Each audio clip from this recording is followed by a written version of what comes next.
بسم اللہ الرحمن الرحیم۔ میں انقلاب اسلامی ایران کی 40ویں سالگرہ پر تمام مملکت ایران میں رہنے والے اپنے بہنوں بھائیوں کو اور خاص طور پر وہ انقلاب بپا کرنے والے ان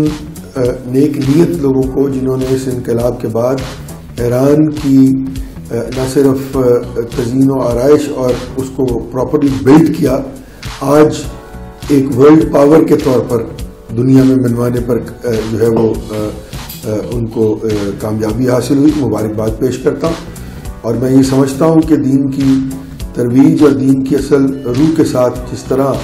علماء کرام ایران میں قوم کی خدمت کر رہے ہیں،